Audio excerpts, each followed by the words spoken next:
Sa unang tingin ay mahirap paniwalaan ng isang babaeng simpleng nag-aayos ng apron sa sulok ng mamahaling kafe sa loob 5-star hotel ay anak pala ng mismong may-ari nito. Pero ganun si Mira, tahimik, hindi mahilig magyabang at mas pinipiling mapunta sa mga trabahong hindi mo aakalain na dapat ginagawa ng isang tagapagmana.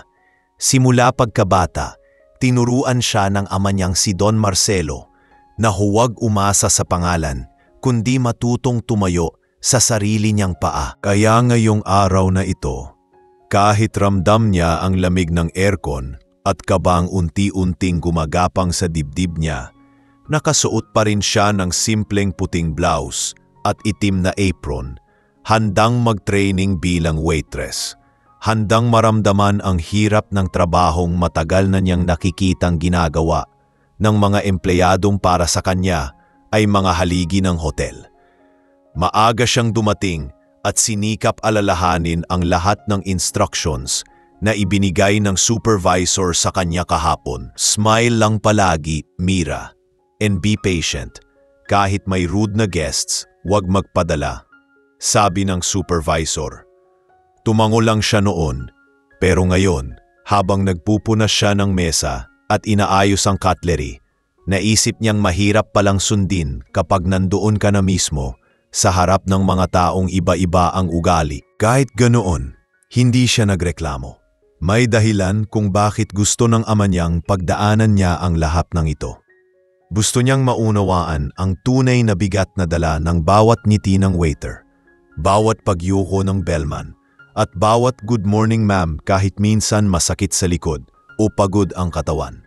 Habang inaayos niya ang tray, naramdaman niyang dahan-dahang lumalapit ang mga tunay na staff sa kanya. Mira, okay ka lang?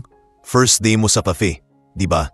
Tanong ng isang waiter na si Rodel, isang mabait at palakaibigang lalaki na ilang taon nang nagseserbisyo sa hotel. Ngumiti siya ng mahina. Medyo kinakabahan, pero kakayanin. Tumawa ng kaunti si Rodel. Ganyan din kami lahat noong una. Huwag kang mag-alala. Tutulungan ka namin. Nakagaan iyon sa loob niya. Ngunit hindi ibig sabihin ay magiging madali ang buong araw. Pagbukas ng kafe, tuloy-tuloy ang pagpasok ng mga guests. May mga pamilya, may mga business partners, may mga foreigners na pormang-porma. Tahimik lang si Mira habang pinapanood ang paggalaw ng mga staff. Matitinik, mabilis, swabe. Napagtanto niyang hindi pala ganon kasimple ang trabaho. Kailangan sabay-sabay ang tingin, pandinig at kilos para walang palya. Sa gitna ng pagmamasid niya, napansin niya ang supervisor na nakatingin sa kanya, sinusuri ang bawat kilos niya. Huminga siya ng malalim at nagsimulang kumuha ng mga order, dahan-dahan at may pag-ingat, ngunit may kumpiyansa. Sa unang oras, maayos naman ang lahat. May ilang natapon na tubig sa tray niya, pero mabilis niyang nalinis at walang nagreklamo. Marami ring umiti sa kanya at pakiramdam niya ay nagiging parte na siya ng team. Ngunit alam niyang hindi magtatagal ang katahimikan dahil hindi nawawala sa kahit anong hotel ang mga guest na mahirap pakitunguhan. Ang hindi niya alam ay darating iyon ng mas maaga kaysa inaasahan niya. Pasado 9:00 nang pumasok ang isang grupo ng 3 lalaki. Mapurol ang tingin, halatang sanay magyabang, at ang isa sa kanila ay may hawak pang mamahaling cellphone na panay ang video-video ng paligid. Siya si Drexel, isang kilalang sosyal na puro pagpapakitang yaman ang ginagawa online. Paglakad nila papasok, agad na nagtaasan ang kilay ng ilang staff. Ay naku, sila na naman, pulong ng isa. Kahapon nag-eskandalo mga yan dito. Hindi pa man nila nauutusan si Mira, ramdam na niya ang kakaibang presensya ng lalaking may mabigat na aura. At doon na nga nangyari ang unang banggaan. Umupo sila sa isang table sa mismong gitna ng kafe at tinawag siya ng isa sa mga kasama ni Drexel. parang may tingga pa ng yabang sa boses. "Hoy, waitress! Bilis naman dito!" Napayuko si Mira at nilapitan sila ng magalang. "Good morning po, sir. What would you like to order?" Agad na umismid si Drexel. "Hay nako, ang bagal mo palang kumilos. Tingin mo ba may oras akong masayang?" Tumawa ang dalawang barkada niya. Pero nanatiling kalmado si Mira. Pilit pinapalakas ang loob. Sinulat niya sa maliit na notebook ang order. Ngunit habang ginagawa iyon ay sinadya ni Drexel na guluhin ang mesa. Ginagalaw ang baso at gumagamit ng tunong parang gusto siyang ipahiya sa harap ng lahat. Bago pa man matapos ang pagkuha niya ng order, tumayo si Drexel at umayos ng upo na parang gusto siyang pagtaasan lalo. "Alam mo, hindi ka bagay dito. Parang hindi ka sanay sa trabaho. Nakakahiya ka." Hindi makatingin sa mata niya si Mira, pero ramdam niya ang init na gumagapang sa pisngi niya. Hindi pa doon natapos.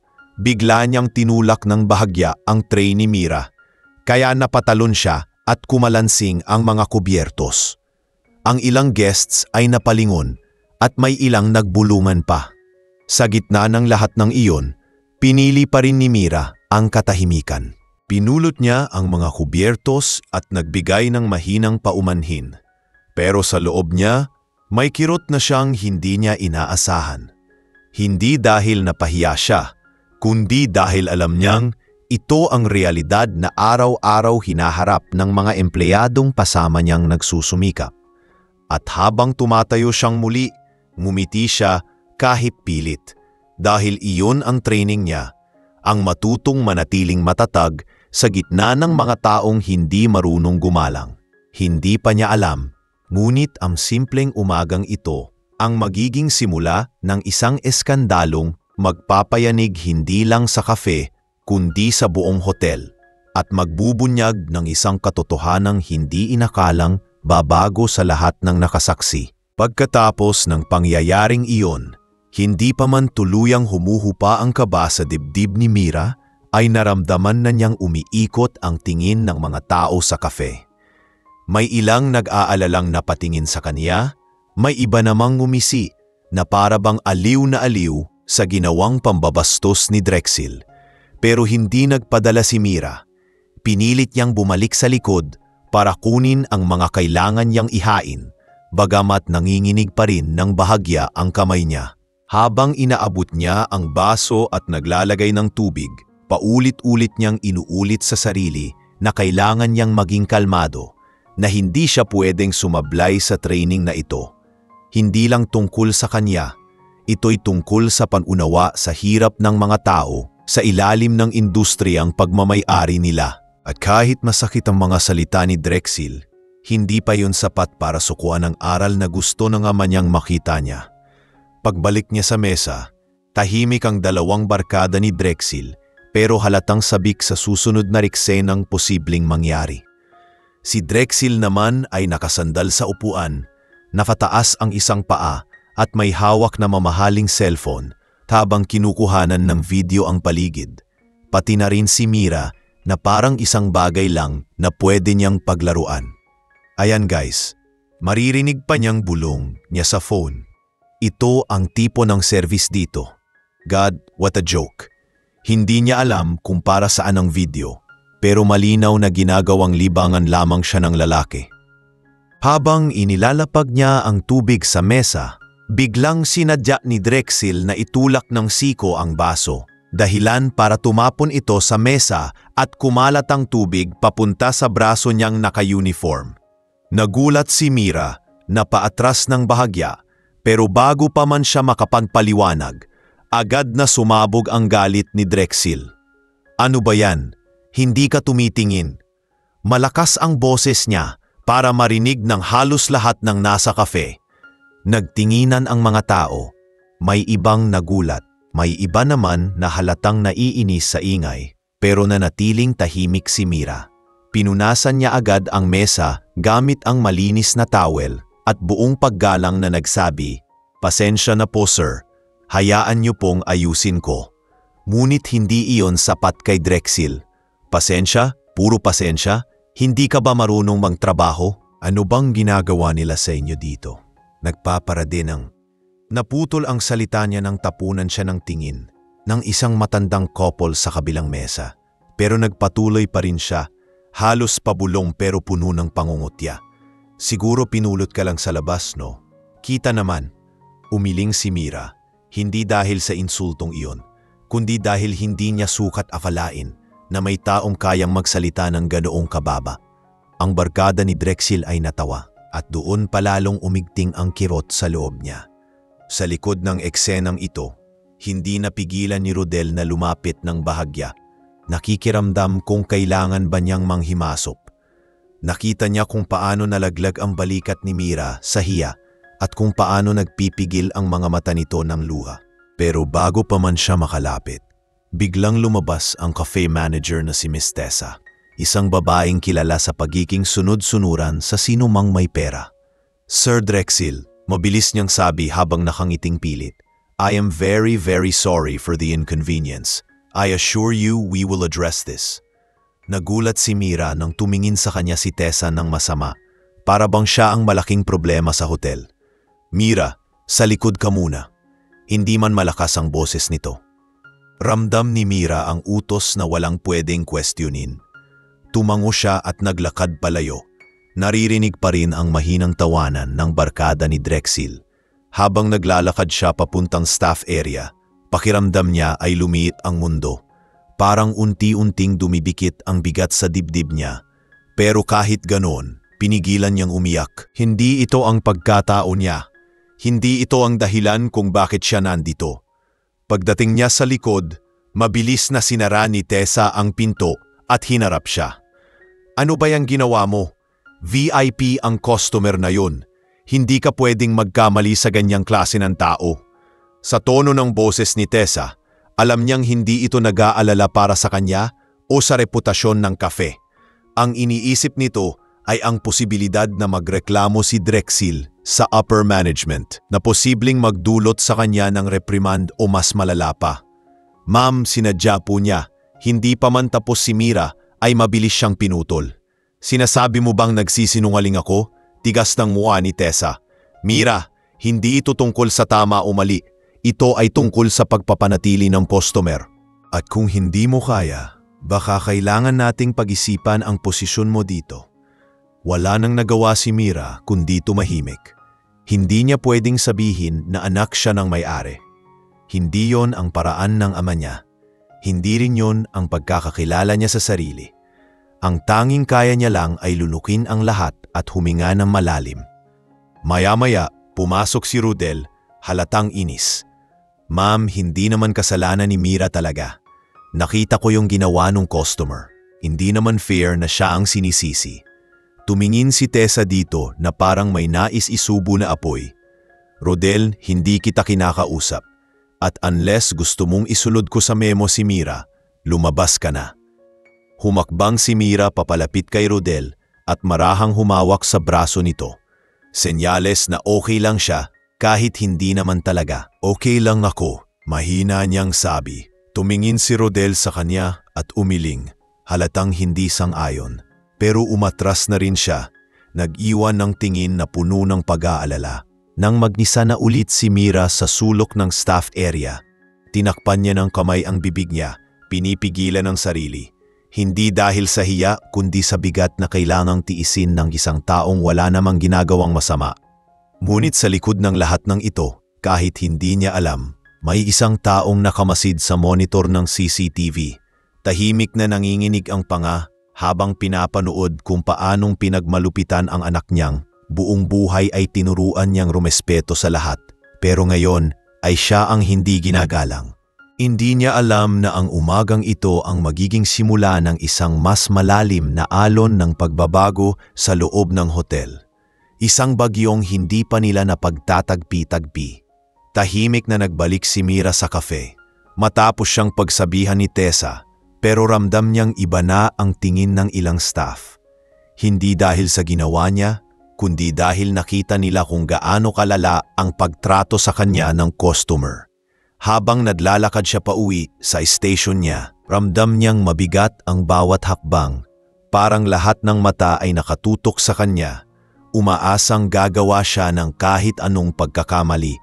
Pero mas pinili niyang maging kalmado, huminga ng malalim, at bumalik sa trabaho na parang walang nangyari.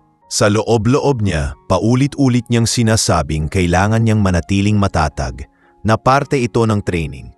Kahit hindi maalis sa isip niya ang mapanakit na salita ni Drexel.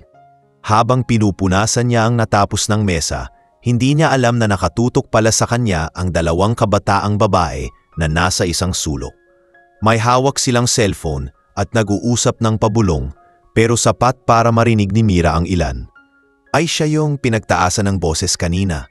Kawawa naman. Oo, pero grabe rin yung lalaki na yun. Ang bastos. Paglingon niya, mabilis ring umiwas ang dalawa, pero hindi niya masisisi kung bakit sila nakatingin. Laganap na ang usap-usapang may nag-video ng nangyari at hindi niya alam kung ikakatakot ba niya iyon o tatanggapin na lamang na bahagi talaga ng trabaho ang malagay sa alanganin. Maya-maya, bumukas ang pinto at muling pumasok si Drexel, kasama pa rin ang dalawang barkada niya. Sa pagkakataong ito, halatang mas lumakas ang loob nila matapos ang naging eksena kanina. Umupo sila sa parehong mesa. At hindi pa man nakakalapit si Mira ay narinig na niya ang mahinang tawanan nila para bang nagbabalak na naman ng panibagong pananakit. O ayan, bumalik na ang star waitress, sabi ni Drexel, may halong pang-aasar ang boses. Sana naman ngayon hindi ka na clumsy. Nagtawanan ng mga barkada niya at muling nabalutan ng hiya ang mukha ni Mira. Pero bago siya makalapit, naramdaman niya ang presensya ni Rodel na nakatayo sa tabi niya bilang suporta. Hindi man siya magsalita, sapat ang paglapit ni Rodel para mabawasan ang bigat sa dibdib ni Mira. Para bang sinasabi nitong hindi siya nag-iisa. Sa halip na ipakita ang inis, naglakad si Mira papunta sa mesa ni Drexel na may mahinahon at propesyonal na kilos. Good morning po. Would you like to order anything else? Pero bago pa man niya matapos ang pangungusap, sinadya ni Drexel na ihagis ang menu sa mesa na parang walang respeto sa sinuman sa paligid. Hindi ka ba marunong maghintay? Napakabagal mo talagang kumilos. Saan ka ba kinuha? Sa kanto. Tumango na lang si Mira at sinikap maging mahinahon. Pero hindi nagtagal ay naramdaman niyang lumalamig ang kamay niya dahil sa tensyon. Isa sa barkada ni Drexel na halatang sabik na sabik sa kaguluhan ay biglang umasta na parang nauuhaw at nagsabing, "Bakit hindi ka magdala ng tubig tulad ng ibang waitress? Dapat alam mo yan, basic." Hinabol ni Mira ang bawat galaw ng mga customer, pero kahit anong gawin niya ay may nakikita silang mali. Habang nilalapag niya ang hag ng tubig, sinadya ni Drexel na ilapit ang braso niya sa baso at itapon muli ang tubig sa mesa. Ayan na naman, you're unbelievable. At sa puntong ito, halos marinig ni Mira ang pintig ng puso niya na kumakabog ng malakas. Nakatingin sa kanya ang ibang guests. May ilan na halatang umiiling sa ginawa ni Drexel at may iba namang nagbubulungan, hindi malaman kung tatawa ba o maaawa. Ang mas masakit, may isang guest na naglabas ng cellphone at nagsimulang mag-record. Halos maramdaman ni Mira ang paghigpit ng dibdib niya dahil alam niyang kapag kumalat na ang ganitong uri ng video, hindi na niya makokontrol kung paano ito titingnan ng mundo. Hindi niya alam kung saan niya huhugutin ang lakas para manatili. Pero alam niyang hindi siya pwedeng sumagot dahil hindi iyon ang itinuro sa kanya. Tumayo siyang muli ng marahan, pinunasan ang mesa at sinabing, "Pasensya na po ulit, sir." Sa sandaling iyon, may kumilipi sa hangin na parang nagbabadyang may mas malala pang mangyayari. Lalong tumigas ang mukha ni Drexel. Halatang pagod na sa pagiging victim kuno ng isang waitress na hindi raw marunong. Nagsalubong ang mga mata nila at doon nagkaroon ng sandaling parang dumilim ang paligid. Alam mo, sabi ni Drexel, mas mababa ang boses ngayon, mas malamig. Hindi ka bagay dito at hindi dapat tinatanggap ang mga kagaya mo sa mga ganitong lugar. Nakakababa ng kalidad. Hindi na napigilan ni Mira ang paghinga ng malalim. Hindi dahil sa galit, kundi dahil sa sakit ng bawat salitang ibinabato sa kaniya.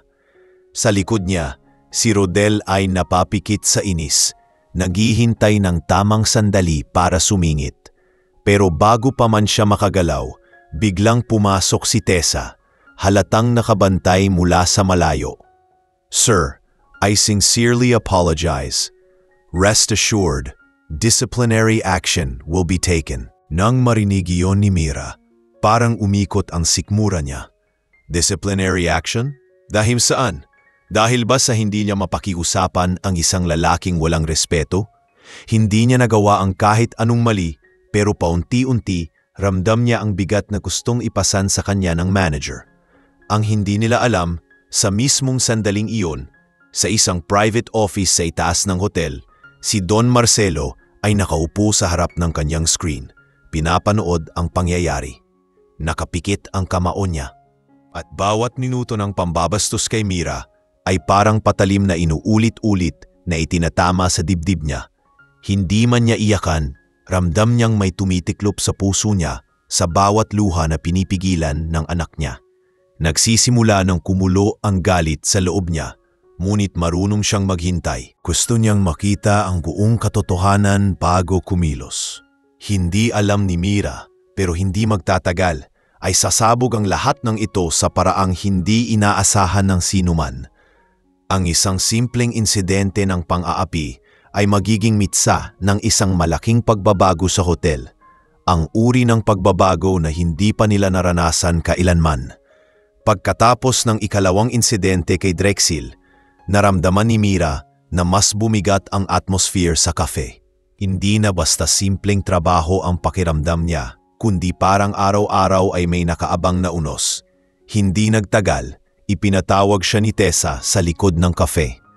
Tahimik ang lakad ni Mira habang dumadaan sa likod ng kitchen, at bawat paglapit niya kay Tessa ay nararamdaman niyang parang may desisyon nang nakahanda at mukhang hindi iyon pabor sa kanya.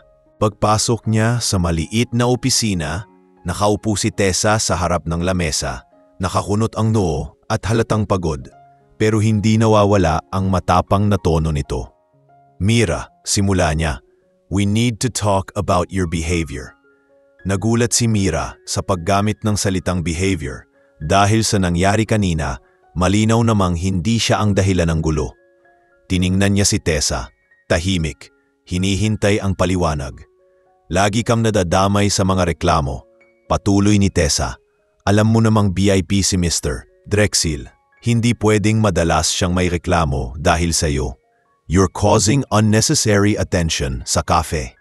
Parang unti-unting humina ang loob ni Mira sa mga salitang iyon, hindi dahil natatakot siya, kundi dahil nakakalungkot isipin na kahit gaano kapakagaling, wala pa ring kwenta iyon kung ang kalaban mo ay isang taong may pera at impluensya. Hindi niya gustong sumagot ng masama, pero hindi rin niya kayang tumahimik na lang. "Ma'am," marahan niyang sabi, "ginagawa ko naman po ng maayos ang trabaho ko." Sinadya po niya, ngunit mabilis siyang pinutol ni Tessa. Hindi mahalaga kung sinasadya niya o hindi. Ang mahalaga ay kung paano mo pinapakita ang sarili mo bilang staff. At sa ngayon, parang hindi ka pa handa para dito. Napakuyom ng kamay ni Mira, hindi dahil sa galit, kundi dahil sa frustration. Sa dami ng beses niyang pilit na ngumiti, magpakumbaba at manatiling propesyonal, bakit parang kasalanan pa niya ang ginawa ng isang taong walang respeto? "Sige po ma'am," sagot niya kahit ramdam niyang unti-unti nang lumalamig ang loob niya sa trato ni Tessa. Dahil doon, tinapunan siya ng tingin ni Tessa na tila ba nakahanap ng dahilan para ipakita ang kapangyarihan nito. "For now, stay low. Huwag ka nang lumapit sa table nila unless kailangan. Let another staff handle them. At sana naman, huwag na tayong magka-issue." Tahimik na lumabas si Mira sa opisina, nakayuko, at napansin niyang nakatayo si Rodel malapit sa pinto, parang nakaabang kung anong mangyayari. Paglapit niya, sumalubong agad si Rodel ng tanong, "Bakit ka pinatawag?" Hindi agad sumagot si Mira at sa halip ay umiling lang. Pero nakita ni Rodel ang pamumula ng mata niya. Hindi man ito umiyak, halata ang bigat na binadala niya. "Hindi ka dapat sinisisi," sabi ni Rodel na may halong galit sa boses. "Kita ko naman ang lahat. Kahit sinong matinong manager dapat alam ang totoo." Pero umiling lamang si Mira dahil hindi niya gustong lumala pa ang sitwasyon. "Okay lang ako." Mahina niyang sagot. "Hindi ko na lang iisipin." Ngunit kahit anong sabihin niya, halata sa kilos niya na hindi siya okay. Ramdam niya ang lungkot ng pagiging powerless sa harap ng taong gumagamit ng impluensya para apiin ang iba. Habang bumalik siya sa station niya, naramdaman niyang mas lumamig ang tingin ng ilang staff sa kanya. Hindi dahil ayaw nila sa kanya, kundi dahil ayaw nilang madamay sa gulo. May ilan namang tumingin ng may pagkalinga. Supporters na tahimik ngunit ramdam niya. Nang maglaon, habang nag-aayos siya ng cutlery, napansin niyang halos lahat ng staff ay naging mas alerto. May mga bulungan sa sulok at may mga tumitingin sa entrance paminsan-minsan. Nang lumingon siya, nakita niyang muli na namang pumasok si Drexel at ang mga barkada niya. Sa pagkakataong ito, mas halata ang paghahari-harian nila. Umupo sila na parang pagmamay-ari nila ang lugar. At agad na umasta si Drexel na parang naghahanap ng mapag-uusapan. Nasaan yung waitress na yon? Sigaw niya na parang walang respeto sa sinuman. Yung hindi marunong magtrabaho. Mabilis na lumapit si Tessa at numiti ng pilit. Halatang gustong ma-please ang lalaki. "Sir, may ibang staff ko kami para sa inyo ngayon. Don't worry po. We will make sure maayos ang service." Ngunit hindi natuwa si Drexel sa sagot. "Hindi. I want her." Turo niya kay Mira na nag-aayos ng table. "Gusto kong tignan kung may improvement, kahit kaunti man lang." Halos mapahinto sa paghinga si Mira at ilang staff ang nagkapinginan ng may pag-aalala. Hindi ito simpleng utos. Alam nilang may masama itong balak. Napilitan siyang lumapit. Dala ang tray kahit halatang nanginginig ng bahagya ang kamay niya. "Good morning po." Mahina niyang sabi. "Ano pong maipaglilingkod?" Tumingin si Drexel ng diretsyo sa kaniya, pumapangit ang ngiti na parang naghihintay ng bagong pagkakataon para siya ay pahiyain. "Subukan mong wag magkamali ngayon," sabi niya ng dahan-dahan, puno ng yabang. "Dahil kapag pumalpak ka ulit, hindi natin alam kung makakabalik ka pa rito bukas." Nagkataong may dalawang guests na dumating at naupo sa mesa katabi ng kanila. Napatingin sila sa eksena, halatang nararamdaman ang tensyon. Ngunit hindi nila pinakialaman.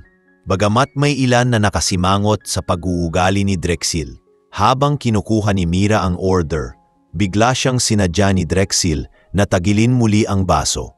Tumama ito sa tray at tumapon ang tubig, tumilapon sa apron ni Mira. Napatigil siya, ramdamang lamig ng tubig sa damit niya at muling nagbaling ang atensyon ng buong kafe sa kanila. "Ayan, kita mo? Hindi ko pa nga sinisimulan ng araw, palpak ka na agad." Halos tumawa ng malakas ang isa sa barkada niya. Muling napaatras si Mira habang pinupunasan ang sarili. Hindi man lang siya binigyan ng tsansang tumugon. Agad nang sumiklab ang pangungitya ni Drexel. "You should quit. Seriously, nakakababa ka ng level ng hotel." Sa sandaling iyon, hindi na napigilan ng isang guest ang sarili. Tumayo ito at lumapit kay Drexel. "Sir, sobra ka na," sabi ng lalaki. "Hindi mo kailangang tratuhin ng ganyan ng staff." Ngunit inapunan lang ito ng tingin ni Drexel at sinabing, "Mind your business." Naglakad ang lalaki palayo. Pero sa mata ni Mira, sapat na iyon para maramdaman niyang hindi lahat ay bulag sa nangyayari. Habang pinupunasan niya ang natapong tubig, hindi niya alam na may 3 tao na pala ang nag-record ng buong eksena. At bago pa man matapos ang shift niya, nagsisimula ng mag-upload ang ilan sa social media. May captions na may halong pagkagulat, galit, at awa. Hindi alam ni Mira, pero ang mundo sa labas ng hotel ay unti-unti nang nag-iingay at ang katahimikan ng kafe ay magiging mitsa ng ingay na hindi na nila makokontrol.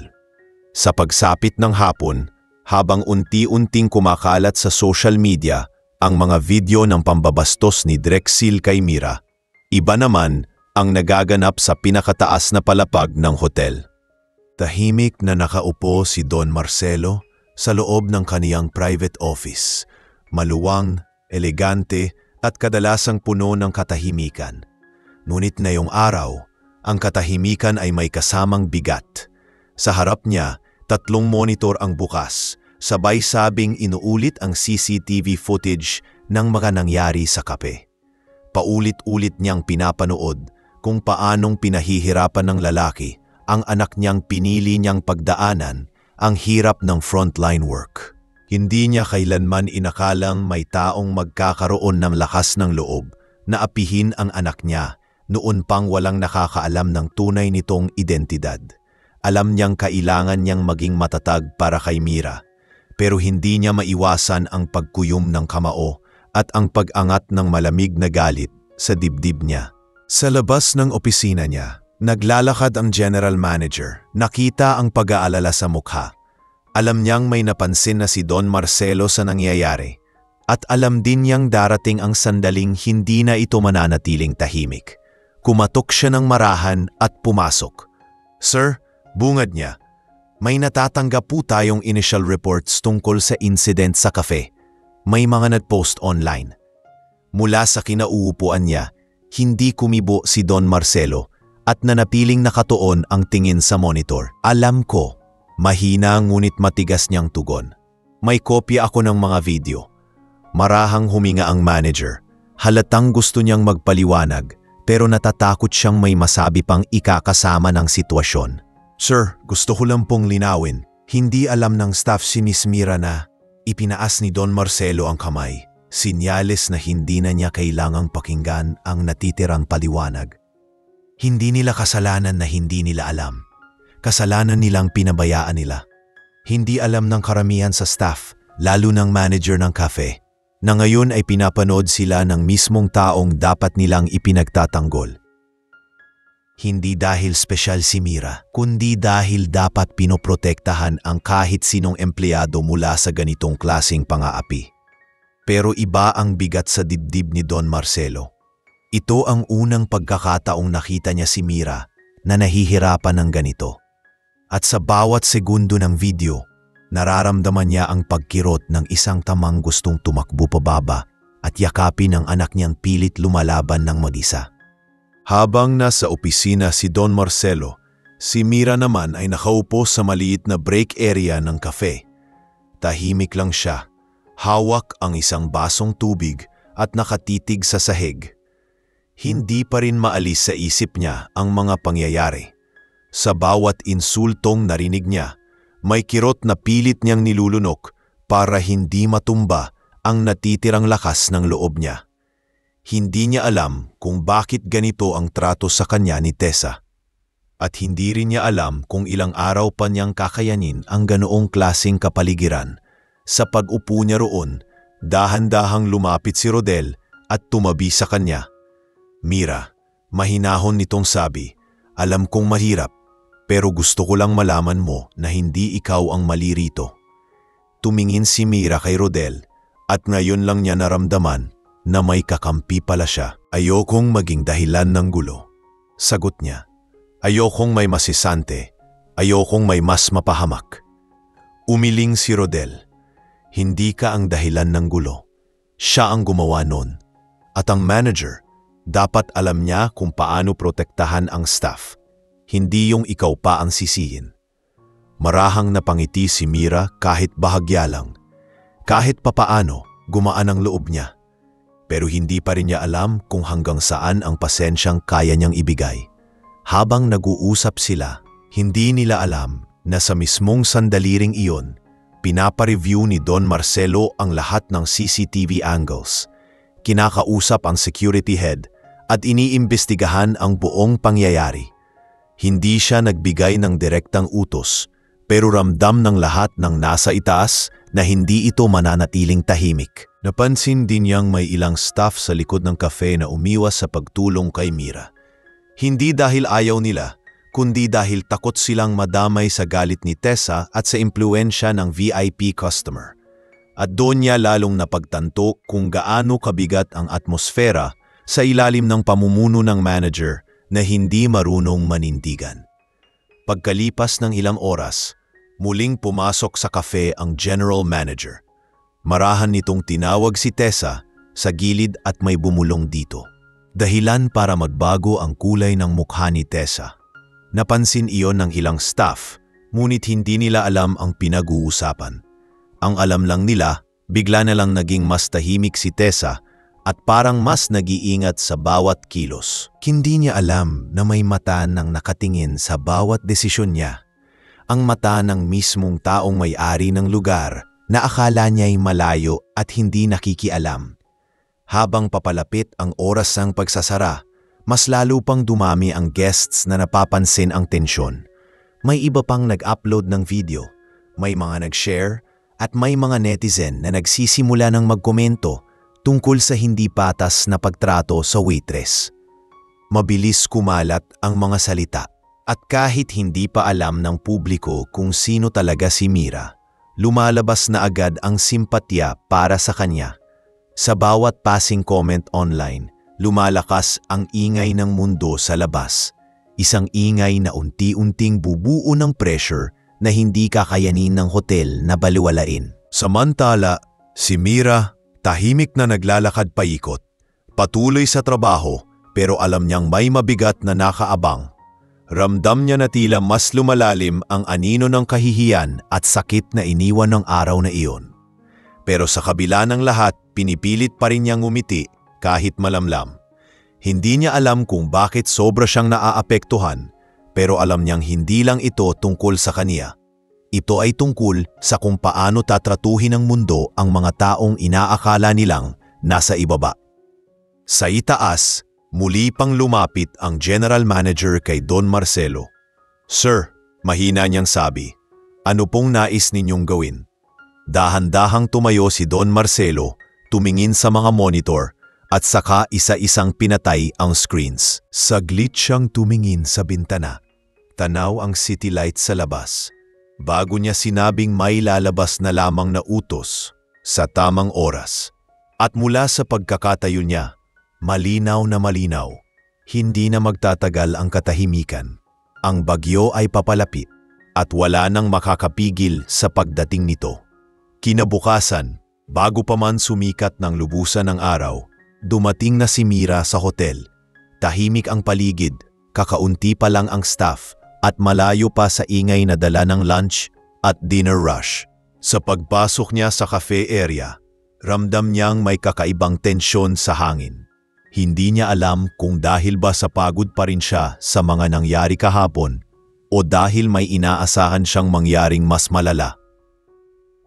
Ngunit kahit ano pa man ang rason, pinilit niyang ayusin ang sarili, maghanda ng apron at pumwesto sa station niya. Umaasang magiging mas maayos ang araw na ito.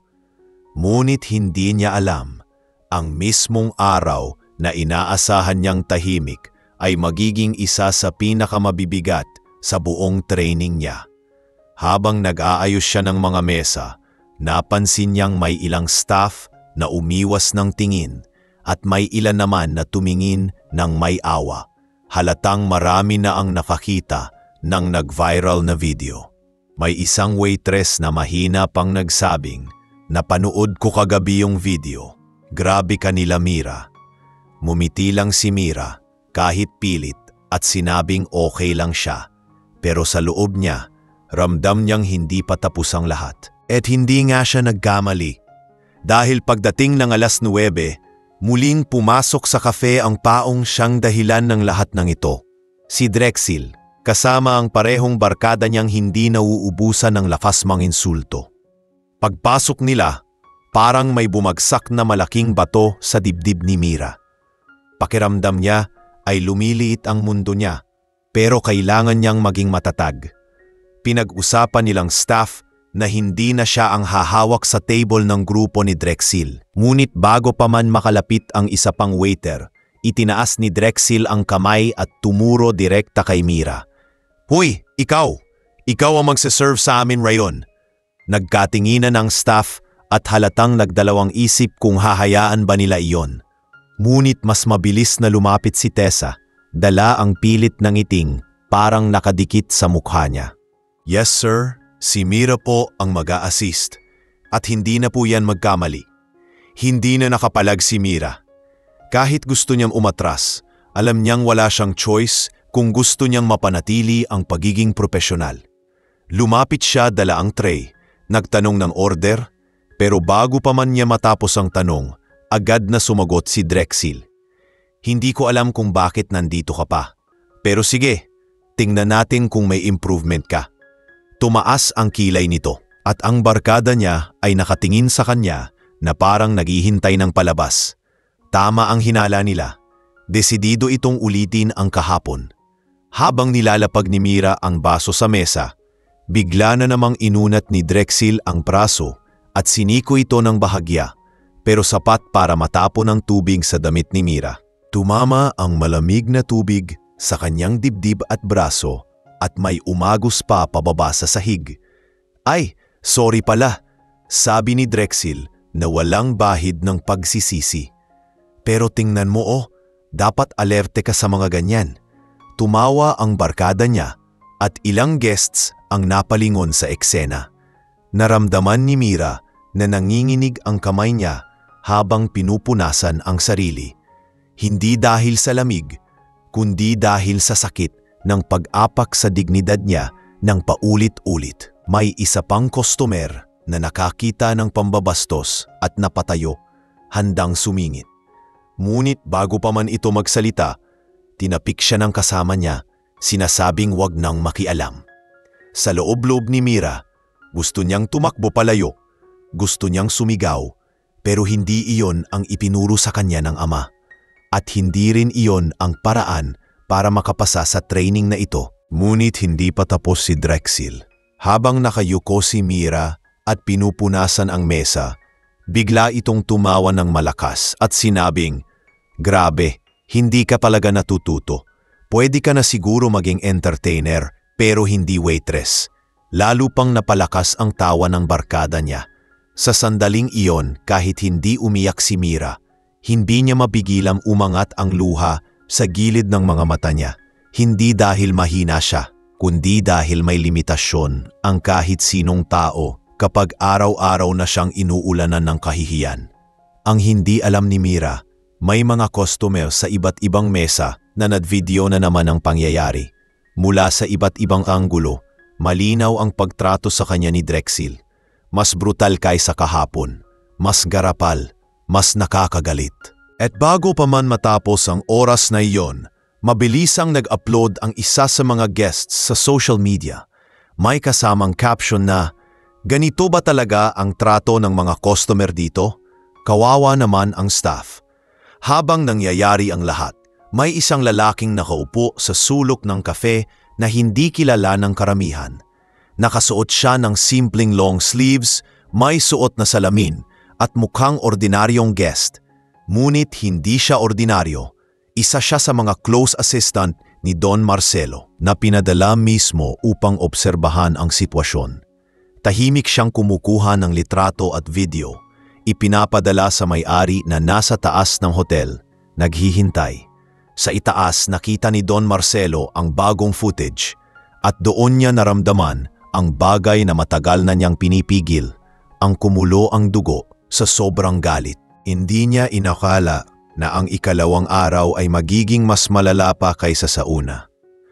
Tumayo siya mula sa upuan niya, bumaba ang tingin at naramdaman niyang hindi na niya kayang maghintay pa. Hindi dahil anak niya si Mira, kundi dahil hindi tama na kahit sino ay tratuhin ng ganoon.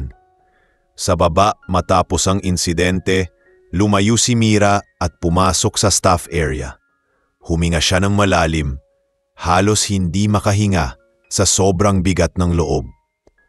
Pagkapikit niya, naramdaman niya, nang tuluyang bumagsak ang luha na kanina pa niya pinipigilan. At sa unang pagkakataon mula nang nagsimula ang training, napaisip siya kung kaya pa ba niyang ituloy ang lahat. Ngunit bago siya makapagdesisyon, may kumatok sa pinto. Isa sa mga staff ang nagsabing may tao raw na gustong kumausap sa manager at sa kanya. At sa sandaling iyon, hindi pa alam ni Mira. Pero ang pagpasok ng lalaking iyon ay magsisimula ng pagyanig sa buong hotel. Ang pagyanig na magbubunyag kung sino talaga siya at kung sino ang dapat managot sa lahat ng ito. Sa mismong oras na lumabas si Mira mula sa staff area, dala pa rin ang bigat ng loob dahil sa nangyari kay Drexel. Hindi niya namalayang ang mundo sa labas ng kafe ay nagsisimula ng umingay. Habang siya'y umiiyak ng tahimik sa loob, libo-libong mata na ang nakakita ng bagong video ng pan-aapi sa kanya. May mga komento mula sa OFWs, mula sa ibang manggagawa, mula sa mga taong nakaranas ng parehong pangmamaliit. Nakakaiyak, sabi ng ilan. Hindi tama to, sabi ng iba. At habang patuloy na kumakalat ang video, ang pangalan ng hotel ay nagsisimulang mabahiran ng masamang reputasyon. Trending na sa bansa ang insidente at hindi pa man nagtatagal, may mga influencer at vlogger nang nagkokomento tungkol dito. Unti-unti nilang pinapansin ang walang habas na pang-aapi ni Drexel at ang kawalan ng aksyon ng mga staff na dapat ay nagpoprotekta sa kanilang kasama. Ngunit ang pinakamatindi sa lahat ay ang mga taong nagsasabing, sino ba ang waitress na yan? Bakit parang ibang-iba ang aura niya? May breeding, may dignity, hindi ordinaryo. Samantala sa hotel, habang patuloy ang tensyon, nagkumpulan ng ilang staff sa pantry.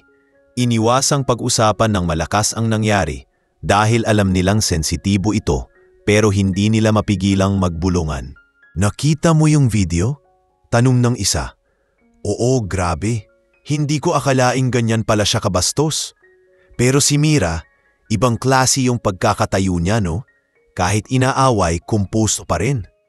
Halatang maraming staff ang naaapektuhan na rin at sa isang banda, nagsisimula silang makonsensya dahil hindi nila siya napanindigan ng maaga. Lalo na si Rodel, na halos hindi makakain dahil sa guilt na nararamdaman. Sana raw ay mas pinaglaban pa niya si Mira. Sana raw ay hindi siya nagpatalo sa takot kay Tessa. Ngunit wala na siyang magagawa kundi maabutan si Mira at gawing mas magaan kahit paano ang araw nito. Sa cafe, nagsisimula ng dumami ang guests. Kanya-kanyang upo ang mga tao at halatang may ilan sa kanila ang dumayo doon upang makita kung may susunod pang mangyayari. Isa itong hindi kanais-nais na uri ng atensyon, pero wala silang magagawa. Ang sitwasyon ay lumaki na at kumawala na sa kontrol ng hotel. Si Mira, kahit makapal ang bigat na dala, ay pilit na nagpupunas ng mesa at inaayos ang mga upuan. Hindi niya gustong maging sentro ng ingay. Hindi niya gustong maging dahilan ng gulo. Ngunit hindi niya rin kayang pigilan ang mga bagay na hindi niya naman sinasadya. Habang inaayos niya ang isang mesa, may dumating na isang waiter at nagsabing, Mira, may nagtanong kung ikaw daw yung nasa video. Hindi ko alam ang sasabihin. Napahinto siya. Hindi niya alam kung paano haharapin ang ideyang pinag-uusapan na siya ng buong bansa. Ngunit bago pa man siya makapagsalita, lumapit ang isang supervisor mula sa ibang department.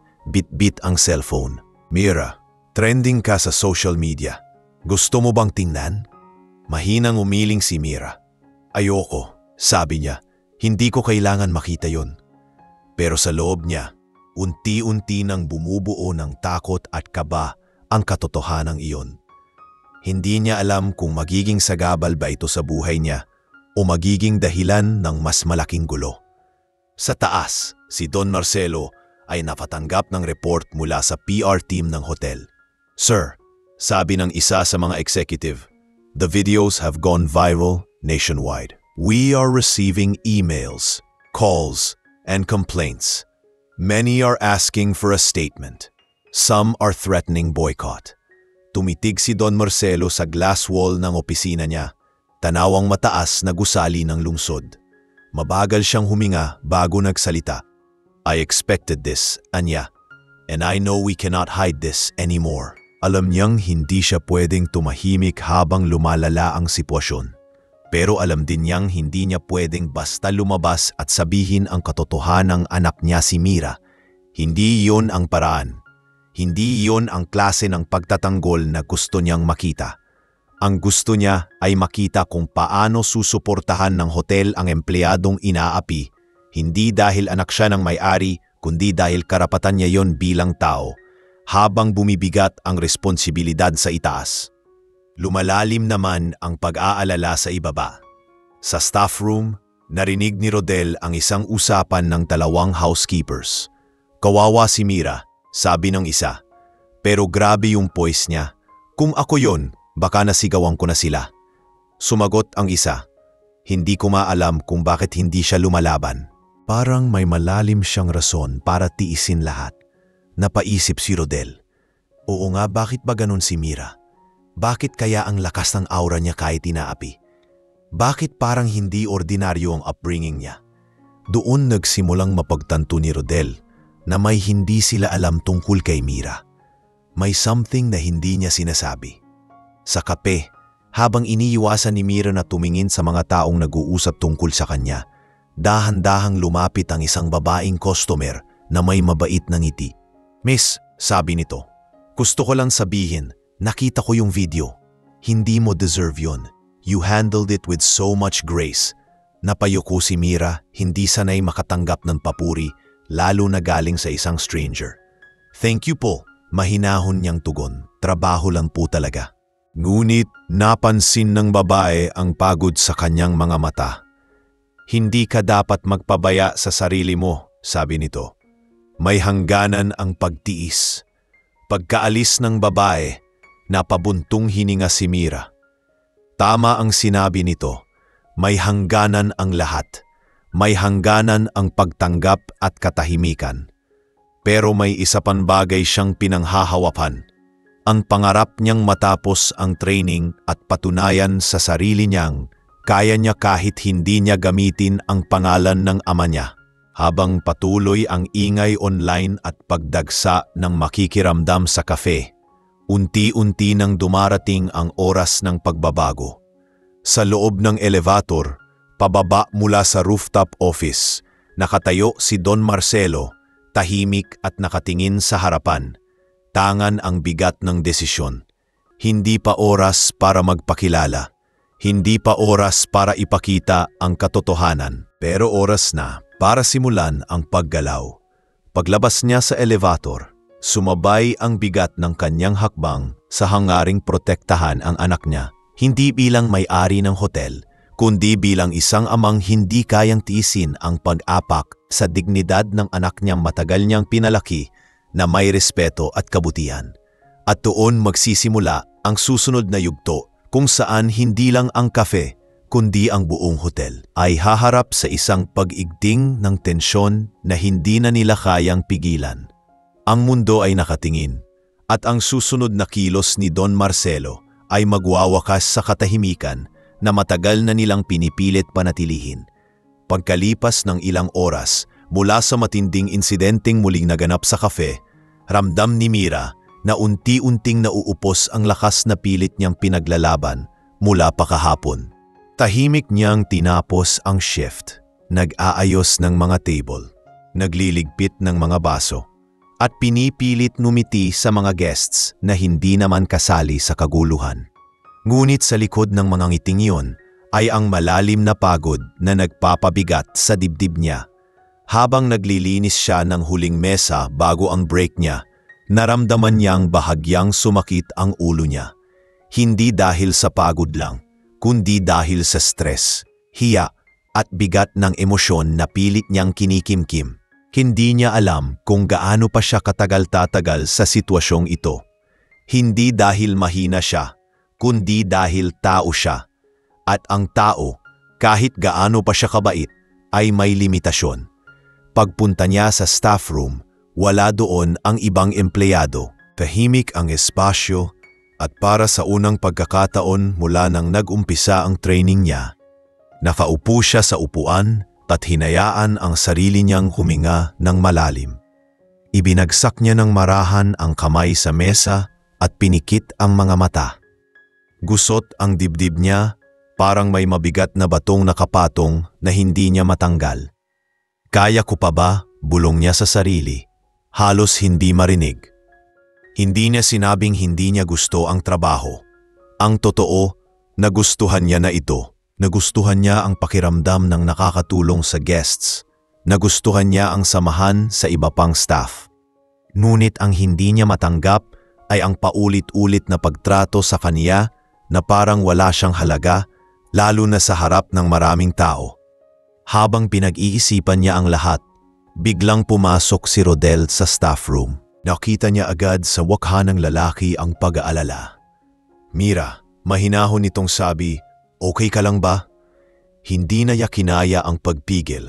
Umagos ang mga luha niya, tahimik pero tuloy-tuloy. Hindi siya humahagulgol, hindi siya nagsisigaw. Pero ang pagpatak ng luha niya ay parang matagal nang gustong kumawala. Lumapit si Rodel, umupo sa tabi niya at marahang pinisil ang balikat niya. "Hindi mo deserve to," sabi niya. "Hindi dapat ganito ang nararanasan mo. Hindi dapat pinapabayaan ka namin." Umiling si Mira, sinusubukang magpakatatag. "Kasalanan ko rin," sabi niya. "Siguro dapat hindi ako pumayag na ako ang magsilbi sa kanila. Dapat hindi ko hinayaan na ulitin nila yon." Napailing si Rodel, halatang hindi papayag sa sinabing iyon. "Hindi, Mira. Hindi mo kasalanan ang kasamaan ng ibang tao. Hindi mo kasalanan na may mga taong walang respeto. Hindi mo trabaho na pasanin ang ugali nila." At doon, bahagyang gumaan ang loob ni Mira dahil may isang taong nakakita ng katotohanan na hindi siya dapat ang sisihin kahit paanong sabihin ng manager nila. Matapos ang ilang minuto, nagpasya si Mira na bumalik sa kafe. Ngunit pagpasok niya, agad niyang naramdaman ang kakaibang tingin ng mga staff sa kanya. Yung tingin ng awa lamang, kundi halo na ng guilt at paggalang. May mga lumapit pa nga sa kanya. "Mira, pasensya na," sabi ng isa. "Dapat ipinagtanggol ka namin." "Oo nga," sabi pa ng isa. "Hindi ka kasi nagsasalita, pero hindi ibig sabihin dapat kang apihin." Huminga ng malalim si Mira. Hindi niya alam kung dapat ba niyang tanggapin ang mga paghingi ng tawad, pero naniniwala siyang hindi niya kailangan ng mga paliwanag. Kailangan niya ng respeto at ngayon lang niya nararamdaman na may mga taong handang ibigay iyon. Sa kabilang dako ng hotel, sa loob ng HR office, may ilang department heads na nag-uusap. Napag-uusapan na ang viral videos. At halos lahat ay nagugulat na ang isang maliit na sitwasyon na nagmula lamang sa cafe ay humantong sa napakalaking ingay online. Hindi nila alam kung ano ang gagawin dahil hindi pa nagpapakita ng direktang utos ang may-ari at iyon ang mas kinakatakot nila. Si Don Marcelo, na kilalang mabait ngunit seryoso pagdating sa mga empleyado, ay hindi pa nagsasalita tungkol sa nangyari, pero iyon mismo ang nangangahulugang mas malala ang maaaring kahinatnan. Habang nag-uusap ang mga department heads, pumasok ang general manager dala ang isang folder. "Kailangan nating paghandaan ang pahayag ng hotel," sabi niya. "Hindi pwedeng baliwalain ito. Maraming galit sa online. Maraming nagtatanong kung bakit hindi pinoprotektahan ang waitress." "Waitress? Yung babae sa video?" tanong ng isa. "Ano bang pangalan niya?" "Mira," sagot ng general manager.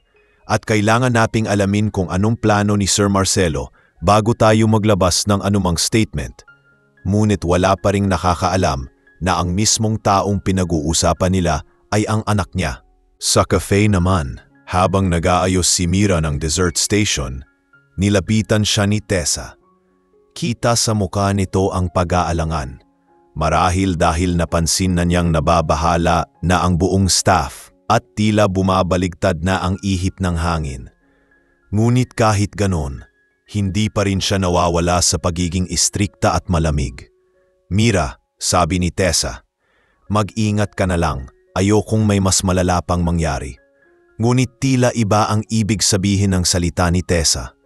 Hindi iyon pag-aalala, kundi babala. Babala na parang sinasabing kontrolado ko pa rin ito, kahit halata nang lumiliit ang kapangyarihan niya sa sitwasyon. Habang lumalalim ang gabi, mas lalo ring lumalalim ang pag-iisip ni Mira kung kaya pa ba niya.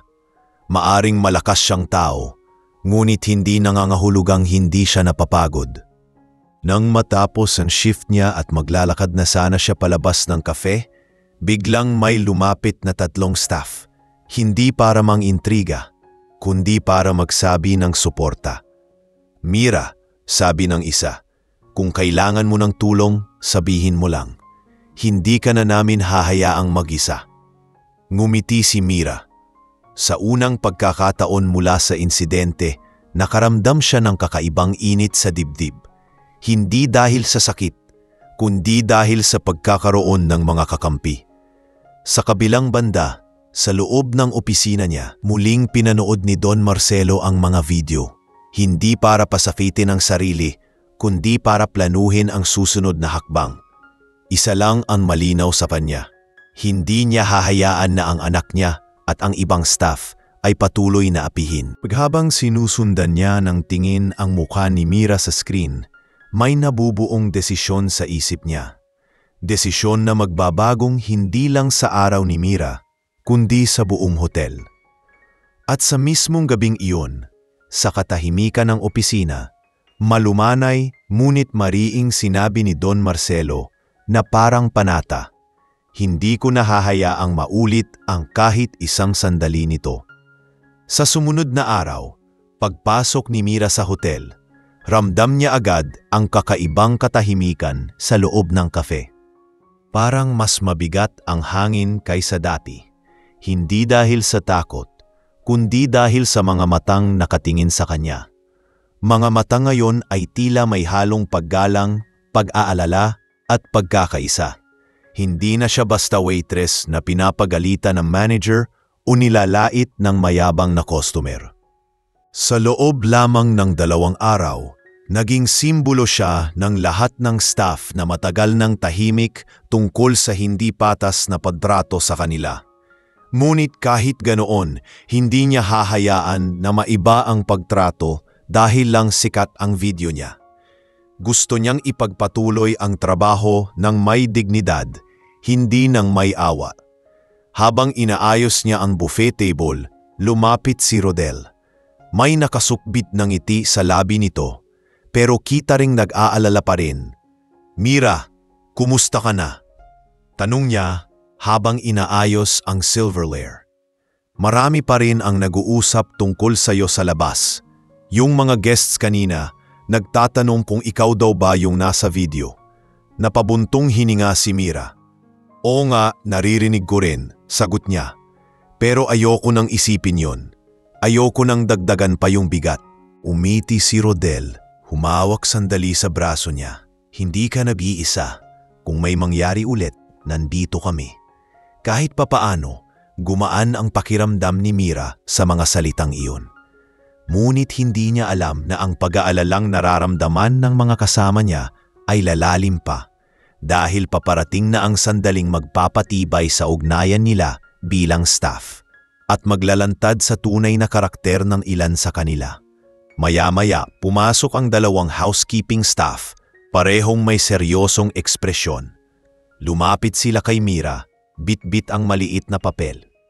Mira, sabi ng isa, gusto lang naming sabihin na hindi tama yung nangyari sa'yo.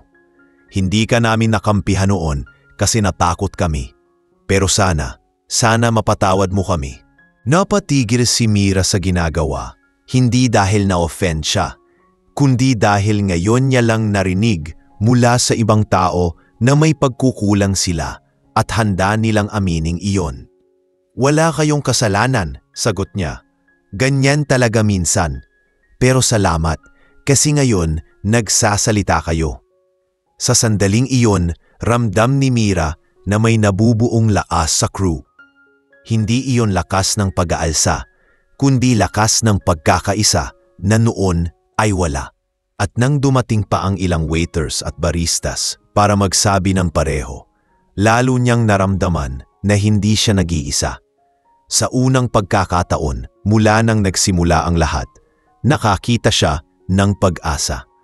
Hindi man nawala ang takot, napalitan ito ng malinaw na pagnanais na ipagpatuloy ang trabaho ng may dignidad at hindi bilang biktima.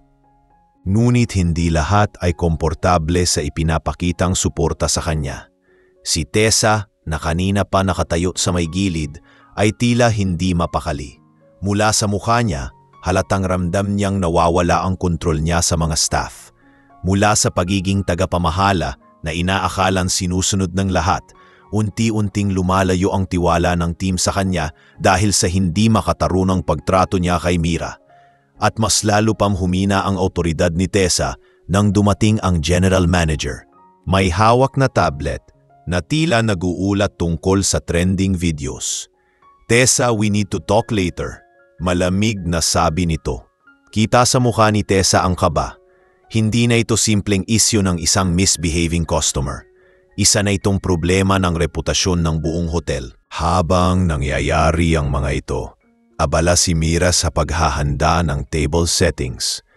Nakayuko siya, nakatutok sa mga plato at baso, nang biglang maramdaman niyang may lumapit na 3 kasamahan. Mga waiters na dati tahimik lamang. "Mira," sabi ng isa, "gusto lang namin malaman mo na kung sakaling magwala ulit yung customer na yon, hindi na kami mananahimik." Sumang-ayon ang dalawa. "Hindi ito dahil sikat ka ngayon dagdag nila, kundi dahil tao ka at wala kang ginawang masama." Sa sandaling iyon, kahit hindi umiyak si Mira, ramdam niyang nanginig ang puso niya sa dami ng kabutihang biglang lumalapit sa kanya. Hindi siya makapaniwala. Kahapon lang, siya ang pinaka-inaalipustang tao sa kape. Ngayon pakiramdam niya ay may mga kamay nang handang sumalo sa kanya kapag bumagsak siya. At hindi doon natapos. Pagkalipas ng ilang minuto, dumating ang isang matandang chef mula sa kitchen. Si Chef Roberto, kilalang suplado at bihirang makisama sa staff. Lahat ng tao ay napatingin nang lumapit siya kay Mira. "Iha," sabi niya, may lalim ang boses. "Napanood ko yung video kagabi. Alam mo, hindi ako madaling maantig, pero ginawa mo yung hindi kaya ng maraming tao, ang manatiling maayos kahit inaapi."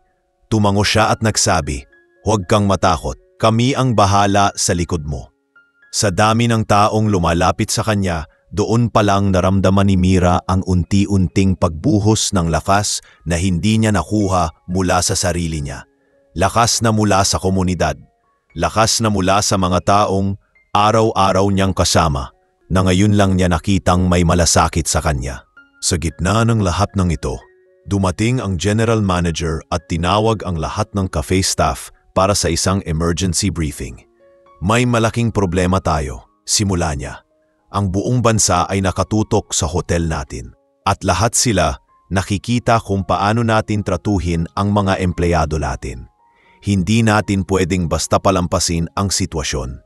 Napatingin ang mga staff kay Mira. Hindi siya nagsalita, pero ramdam ng lahat na parte siya ng problemang dapat ay matagal nang tinugunan. Tessa, na nakatayo sa likod, ay tahimik lamang, kita sa mukha ang kaba na hindi niya maitago. "Simula ngayon," patuloy ng general manager, "mas magiging maingat tayo. At uulitin ko, walang staff ang pwedeng maliitin dito. Hindi tayo papayag na may ginagawa kayong hindi patas." Sa sandaling iyon, alam ni Mira na may nangyaring malaki. Hindi yun ang pag-amin ng hotel sa pagkukulang nila. Hindi pa. Pero isa itong unang hakbang. At higit pa ron, alam niyang may nabubuong lakas sa puso niya. Hindi na siya basta sumusuko. Hindi na siya umiiwas. Hindi na siya nagtatago sa likod ng tatahimikan. Sa gabing iyon, habang pinapanood niya ang lumalalim na dilim sa labas ng malaking bintana ng kafe, tahimik siyang ngumiti. Hindi dahil tapos na ang problema, kundi dahil ngayon, sa wakas, hindi na siya nag-iisa. At sa itaas ng gusali, sa loob ng opisina, may isang amang nakatingin sa screen ng CCTV. Tinitignan kung paano nagkakaisa ang staff sa paligid ng anak niya. At sa mga mata nito, may bakas ng pag-asa at galit. Galit na hindi niya hahayaang manatili ng walang hustisya. Malapit na ang bagyong matagal na niyang pinipigilang kumawala. Sa sumunod na araw, bago pa man magsimula ang operasyon ng cafe, ramdam ni Mira ang kakaibang bigat sa paligid. Parang may nagbabadyang unos na hindi niya maipaliwanag. Tahimik siya habang nag-aayos ng cutlery, naglalagay ng mga baso, at sinasabi sa sarili na sana maging maayos ang araw na ito. Pero alam niyang hindi basta mawawala si Drexel. Hindi ganun kadali ang mga taong sanay mang-apak ng iba. Kaya't kahit pilit niyang ginagawa ang trabaho ng may tapang at kalma, hindi niya maiwasang kabahan. At hindi nga nagtagal, nagmulat ang pinto ng cafe at muling pumasok si Drexel kasama ang kanyang barkada. Sa pagkakataong ito, mas malakas ang dating niya, mas matapang ang tingin, at halatang handang ulitin ang ginagawa niya. Halos maramdaman ni Mira ang biglang pag-angat ng tensyon sa ere. May mga staff na agad na lumingon kay Mira, ready na para sumuporta. May mga guest din na napatigil dahil kilalang-kilala na ang mukha ni Drexel sa social media ngayon. Pero hindi dahil sa kabutihan niya. Umupo si Drexel sa parehong mesa, sumandal ng kampante, at malakas na nagsabi, "Hoy, yung waitress na yan. Siya ang gusto kong mag-serve ulit." Hindi na ito hiling, utos na ito. Napatingin si Mira kay Tessa, umaasang pipigilan sana. Ngunit kahit kita sa mukha ng manager ang kaba dahil sa dami ng viral videos, mas nanaig pa rin ang pagnanais nitong huwag makabangga ng mayaman. "Mira," sabi niya sa malamig na tono, "ikaw na ang bahala." Sa sandaling iyon, hindi na nagprotesta si Rodel, pero mariin niyang tiningnan si Mira na parang sinasabing, "Kapag may nangyari, andito kami." Lumapit si Mira dala ang tray, kalmadong huminga at mahinahong nagtanong, "Ano pong maipaglilingkod?" Ngunit bago pa man niya matapos ang pangungusap, nagkunwaring nasamid si Drexel saka tumawa ng malakas. "Grabe, pati boses mo, nakakainit ng ulo." Ang barkada niya ay humagalpak ng tawa. At para bang hindi pa sila kontento, sinundan pa niya ng, "Ang galing talaga ng hotel na to. Pinapalaki nila ang mga empleyado nila ng sobrang incompetent." Tumahimik ang buong kafe. May mga nagtaas ng cellphone. May mga napabuntong hininga. Sa oras na iyon, alam ni Mira na hindi lang siya ang pinapahiya ni Drexel, kundi pati ang hotel. Pero bago pa man niya mailagay ang tubig sa mesa, mabilis na inunat ni Drexel ang braso at muli na namang itinulak ang baso. Tumilabo ng tubig, umagos sa kamay ni Mira, at ang ilan ay tumama pa sa sahig. Halos marinig niya ang pagkabigla ng mga guests sa paligid. Pero ang pinaka nagbigay ng bigat sa eksena ay ang sumunod na sinabi ni Drexel. "Ayan, sinong tatanga-tanga? Ikaw, dapat tinatanggal na yan. Para kang dekorasyon na walang silbi." Sa sandaling iyon, hindi na kinaya ng ilang staff. Tumayo si Rodel mula sa counter at malakas na sinabi, "Sir, tama na po. Hindi niyo pwedeng tratuhin si Mira ng ganito." Sumunod ang isa pang waiter. "Kung hindi kayo marunong rumespeto, maaari po kayong umalis." Ngunit bago pa mang matapos ang katapangan ng staff, dumating si Tessa. Hawak ang clipboard at halatang nagngingit-ngit sa galit hindi kay Drexel, kundi sa mga staff na nagtatanggol kay Mira. "Everyone, quiet!" sigaw niya. "This is a customer. Hindi kayo dapat sumasagot ng ganito." Lalong nagkagulo ang paligid. May mga guests na tumayo, may mga bahagyang nagpalakpakan sa lakas ng loob ng staff, at may ilan namang nagmamadaling nag-record. Pero sa gitna ng lahat, nanatiling nakatayo si Mira, nakayuko, nanginginig ng bahagya, pero hindi sinasagot si Drexel, at doon muling nagpasabog ng pangungutya ang lalaki. "Kita mo, kahit kasama mo, Hindi ka masyadong pinoprotektahan. Loser talaga. Sa sandaling iyon, may malakas na tinig na pumutol sa lahat ng ingay. Enough! Tahimik agad ang buong kafe. Lahat ng tao ay napalingon. Mula sa pintuan, dahan-dahang naglakad papasok ang general manager, kasunod ang 2 security officers. Ngunit ang pinakamabigat na presensya ay ang lalaking nakatayo sa likod nila. Nakasuot ng simpleng long sleeves, ngunit may awtoridad sa bawat hakbang. Walang iba kundi si Don Marcelo mismo. Hindi pa alam ng karamihan kung sino siya, ngunit ramdam nila ang bigat ng pagdating niya. Lumapit ang general manager sa mesa ni Drexel. "Sir," sabi niya sa malamig na tono, "kailangan po namin kayong kausapin." Nayon. Napatawa si Drexel, hindi pa rin natatakot. "Kausap? Dahil sa waitress na to? Seryoso ba kayo?" Hindi kumibo ang general manager. Sa halip ay itinuro ang private function room. "Doon po tayo." Tumayo si Drexel ng padabog. Nagbubulungan ang barkada niya. Ngunit bago siya tuluyang makalakad, tumingin siya kay Mira at sinabing, "Oh, ikaw, titanggalin ka na siguro. Mas bagay naman sa'yo maghanap ng trabaho sa kanto." Bumigat ang load ni Mira, ngunit bago pa siya makagalaw, biglang nagsalita si Don Marcelo. Malumanay pero mariin. "Isa kang malaking kahihiyan." Tumigil si Drexel sa paglalakad.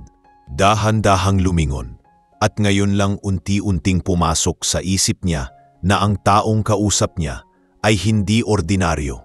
"Sino ka ba?" tanong niya.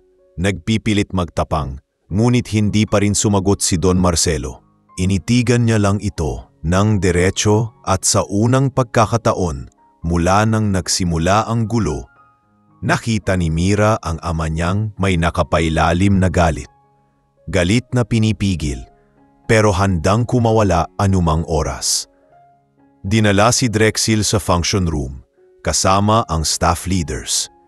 Naiwan si Mira sa gitna ng kafe, at sa unang pagkakataon, naramdaman niya ang kakaibang katahimikan. Hindi pa niya alam kung anong mangyayari, pero alam niya na may malaking magbabago. Hindi na ito simpleng pang-aapi ng customer. Hindi na ito simpleng viral issue. Ito na ang sandaling haharapin niya ang katotohanan. At ang sandaling haharapin ni Drexel ang taong hindi niya kailanman inakalang may koneksyon sa waitress na minamaliit niya. At sa labas ng function room, tahimik ang buong staff, nakatingin sa pinto. Alam na ang susunod na mangyayari ay hindi na basta pagtatalo. Ito na ang umpisa ng pagputok ng tunay na bagyo. Tahimik ang buong cafe nang maisara ang pinto ng function room. Lahat ng staff, pati ang ilang guests na hindi pa umaalis, ay nakatunga na sa direksyong iyon, naghihintay ng anumang senyales kung ano ang nagaganap sa loob. Si Mira naman, nakatayo sa gilid. Hindi alam kung ano ang dapat maramdaman. Takot ba? Pag-asa? Pagkabog ng dibdib? Lahat iyon sabay-sabay niyang nararamdaman. Hindi dahil alam niyang may gagawin ang ama niyang si Don Marcelo, kundi dahil ngayon lang niya naramdaman ang apoy na unti-unting sumisiklab sa sitwasyon na dati tahimik lang niyang tinitiis. Sa loob ng function room, nakaupo si Drexel na halatang nagpipigil magalit. Nakatuwid ang likod, mataas ang kilay, ngunit halatang kinakabahan dahil sa bigat ng presensya ng 2 security officers, ng general manager at higit sa lahat ng lalaking hindi pa rin niya kilala, ngunit ramdam niyang may awtoridad na hindi niya kayang hamunin. Si Don Marcelo ay nakatayo lamang, hindi nagsasalita, ngunit ang katahimikan niya ay parang mas malakas pa sa sigaw. Nakalagay ang 2 kamay niya sa likod, tuwid ang tindig at malamig ang tingin. "Sir Drexel," panimula ng general manager habang inilalapag ang tablet na may video. "Kailangan nating pag-usapan ang serye ng insidente sa kafe nitong mga nakaraang araw." Napailing si Drexel, halatang nagpipilit maging kampante. "Seryoso ba? Dahil lang sa waitress? Viral-viral na naman?" Hindi ko kasalanan kung oversensitive sila. Ngunit bago pa man siya makapagtuloy, nagsalita na si Don Marcelo. Hindi mo kasalanan, aniya ng mababa at mabagal ang tono, na masama ang ugali mo. Pero kasalanan mong ipinakita mo rito sa lugar na hindi dapat nagtitiis ng ganitong asal. Napatingin si Drexel, hindi makapaniwala na siya'y sinasagot. Excuse me? Sino ba para pagsabihan ako ng ganito? Ang taong matagal nang nanonood sa CCTV, sagot ni Don Marcelo. Hindi nagtaas ng boses ngunit tumagos ang bawat salita. At ang taong may responsibilidad na protektahan ang mga empleyado rito. Saglit na nagkaroon ng katahimikan. Lumingon si Drexel sa general manager. Tila naghahanap ng kakampi. Ngunit umiling lamang ang manager. Sir, paliwanag nito. Hindi ka dapat umaasa na dahil VIP ka ay maaari mong apihin ang kahit sinong staff. Hindi namin pinapayagan yon. Pumalatak si Drexel, halatang hindi pa rin makaintindi. VIP ako dito. Nagbabayad ako. Dapat alagaan ninyo ako. Hindi yung ang pag-aalaga pitol ni Don Marcelo ay karapat-dapat lamang sa taong may respeto. Kung wala ka noon, wala kang karapatang umupo rito. Tumayo si Drexel mula sa upuan, halatang tinamaan ang ego. Teka lang, hindi ninyo alam kung sino ang kausap ninyo. I can sue this hotel for harassment, for humiliation. At lalong-lalo na, hindi ko papayagang ipahiya ko sa harap ng isang anak ko. Tumigil si Drexel. Ang bibig niya, na kanina pa malakas magbitaw ng salita, ay nanigas. Para bang biglang nagsara ang buong mundo sa paligid niya. Anong sinabi mo? Nauutal niyang tanong, hindi makatingin kay Don Marcelo. Dahan-dahang naglakad si Don Marcelo papunta sa mesa. Ang bawat hakbang ay parang dumadagundong sa dibdib ni Drexel. I said, ulit niya, anak ko ang waitress na minamaliit mo. Ang babaeng sinigawan mo, inapakan at hinayaan mong pagtawanan. Nagsimulang mabuo ang pawis sa noo ni Drexel. Hindi ko alam. Hindi mo kailangan malaman. Sagot ni Don Marcelo. Dapat marunong kang rumispeto kahit kanino. Sa labas ng function room, nakita ng staff sa cafe na biglang bumukas ang pinto. Lumabas ang general manager, sinundan ng security officers. Kasunod nito, hinila palabas si Drexel. Nanginginig at maputla ang muka. Tina hindi makapaniwala sa inilantad na katotohanan. Para siyang batang nahuling nagsisinungaling sa magulang. Ngunit sa pagkakataon nito, ang magulang ay hindi ordinaryo. Isa siyang lalaki na may hawak ng kapangyarihan at prinsipyo. At ang taong ipinagtatanggol niya ay ang mismong dahilan kung bakit may hotel silang maipagmamalaki. Habang inilalabas si Drexel, nagkatinginan ang lahat ng staff. May ilan na napabulong ng ayan kasi, may iba na napahawak sa dibdib dahil sa bigat ng eksenang nasaksihan. Ngunit ang pinakamalaking pagkabigla ay nang marinig nila mula sa mismong bibig ni Don Marcelo habang nakatayo sa pinto ang mga salitang hindi nila inasahan kailanman. Lahat kayo, sabi niya, nakatingin sa staff. May karapatang igalang. Hindi dahil nagtatrabaho kayo dito, kundi dahil tao kayo. At wala akong palalampasin na kahit sinong aapak sa inyo. Nagulat ang staff. Hindi dahil sinabi iyon, kundi dahil ang taong nagsabi ay hindi nila inaakalang malapit lang pala nila araw-araw. Sa anak niya mismo. Lumingon si Mira mula sa kabilang bahagi ng cafe, napahinto sa paghinga. Hindi niya inaasahan na sa mismong sandaling iyon, doong ibubunyag ng ama niya ang katotohanan. At nang tumingin si Don Marcelo kay Mira, napansin ng lahat ang lambot sa mata ng taong kanina'y malamig at mabigat ang presensya. Lumapit siya sa anak niyang nakatayo, naguguluhan, natatakot at nanlalamig ang kamay. Tumayo siya sa harap nito. At sa harap ng buong staff at ilang guests, mahinahong sinabi ang salitang magbabago sa takbo ng buong istorya. Halika, sa sandaling iyon, unti-unting nabuo sa mata ng lahat ang katotohanan. Ang waitress na inaapi, Ang babaeng tinitiis ang pananakit, ang taong pilit na pinapalakas ang loob sa kabila ng lahat, ay hindi basta-basta. Siya ang anak ng may-ari at sa mismong araw na iyon, kung kailang halos mawasak ang loob ni Mira, doon siya binuhusan ng tunay na lakas. Hindi dahil sumigaw siya, kundi dahil may taong lumaban para sa kanya. Ang lalaking matagal niyang iniiwasang pag-usapan sa trabaho. Ang ama niyang mas mapagmahal kaysa sa alam ng iba. Ang taong hindi na muling papayag na makita siyang apihin. At ang reaksyon ni Mira, isang malalim na hingang may kasamang pag-iyak na hindi niya mapigilan. Hindi dahil sa hiya, kundi dahil sa wakas, natapos na ang pag-iisa niya. Ngunit hindi pa tapos ang lahat. May mga desisyong kailangan gawin, may kapatawarang kailangang harapin, at may buhay na kailangang ituwid. At magsisimula iyon sa susunod na hakbang ng taong may hawak ng kapangyarihan. At higit sa lahat, ang susunod na hakbang ng puso ni Mira. Paglabas ni Drexel mula sa function room, halos hindi makapaniwala ang buong kafe sa nakita nila. Ang dating hambog na customer na walang takot mamhamak ng tao ay ngayoy tulala, maputla at hindi makatingin kanino man. Nakayuko siya habang inaakay ng security papunta sa main lobby. Ang barkada niyang kanina'y panay ang tawa ay para-parehong natameme, hindi makapagsalita, at halata sa mukha ang takot na baka pati sila ay mapahamak.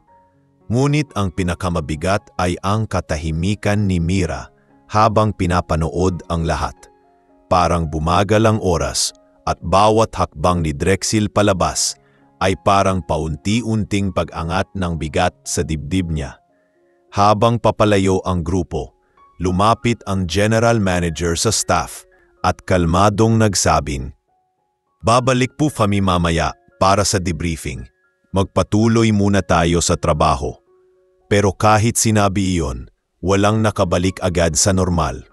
Ang atmosphere ay nanatiling mabigat, parang lahat ay hinihintay kung ano ang susunod na hakbang ni Don Marcelo.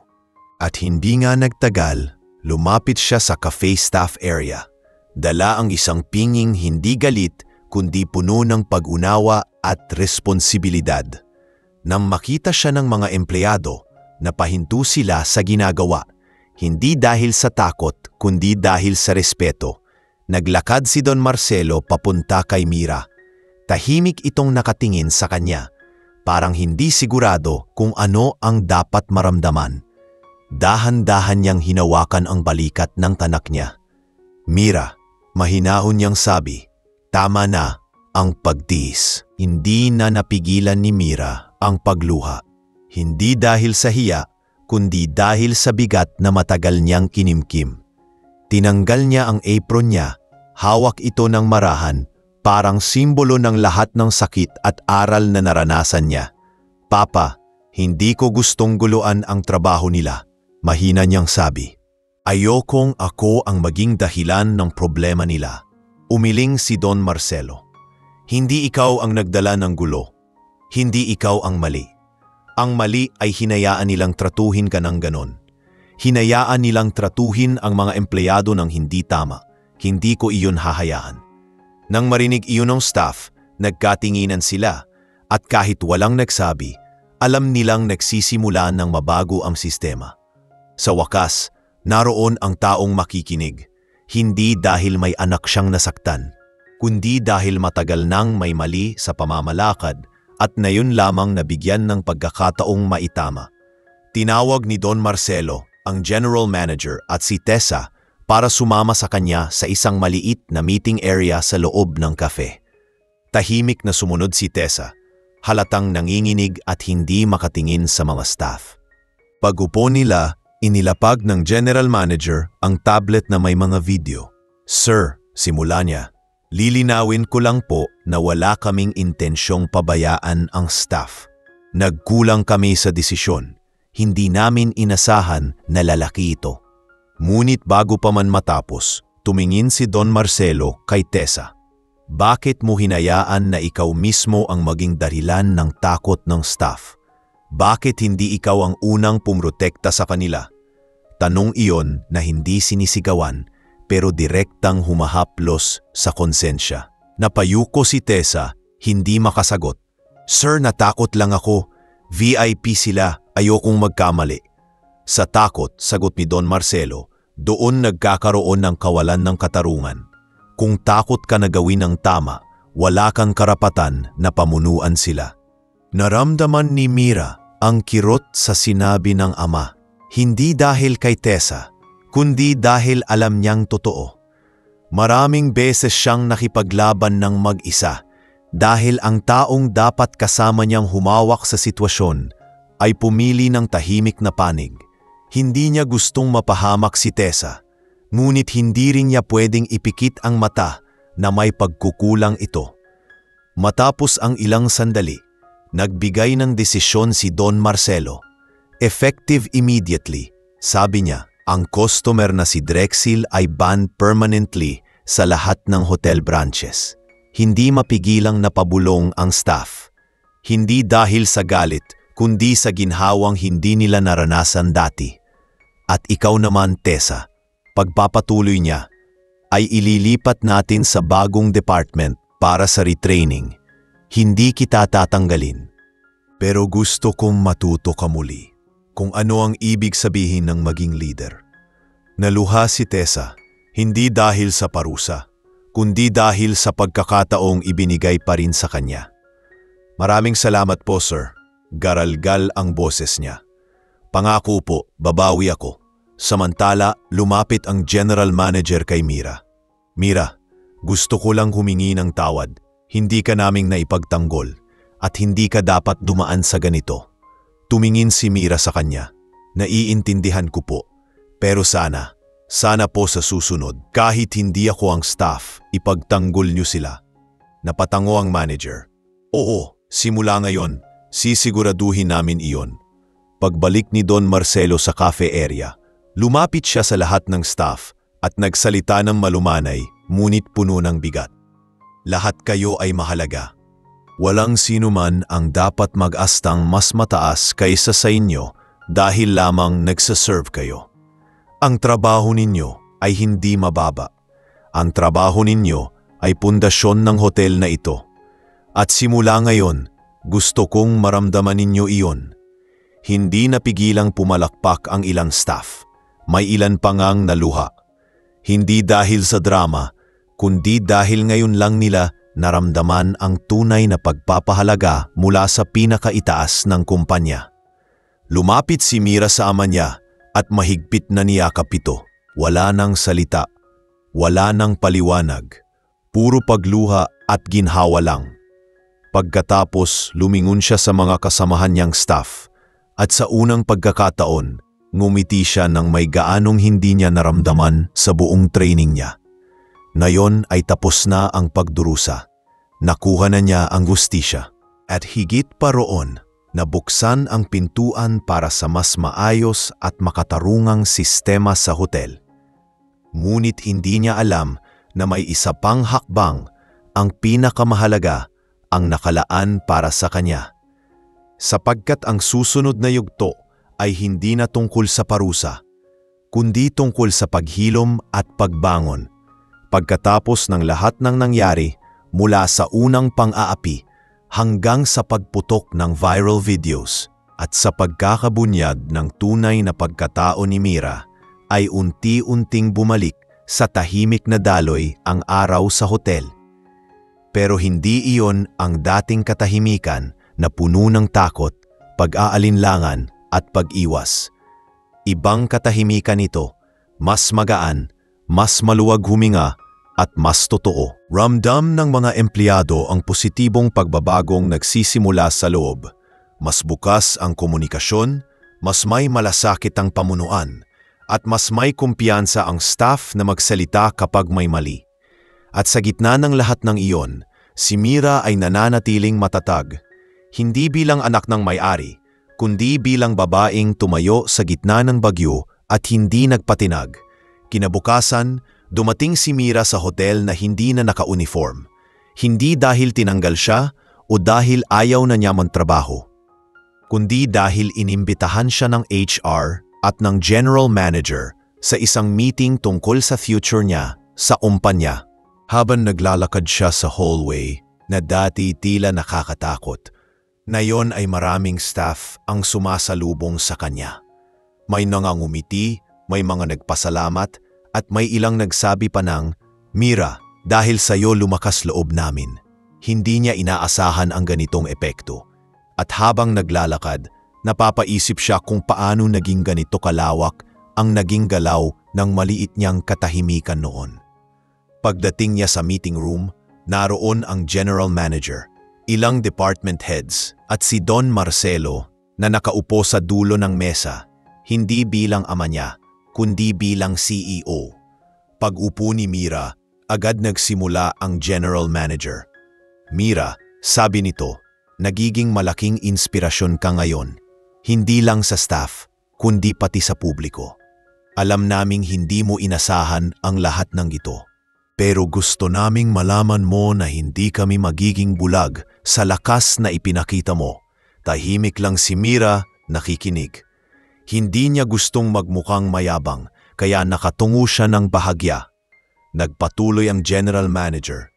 "Simula ngayon, magkakaroon ng compulsory training sa lahat ng branches tungkol sa proper treatment of employees.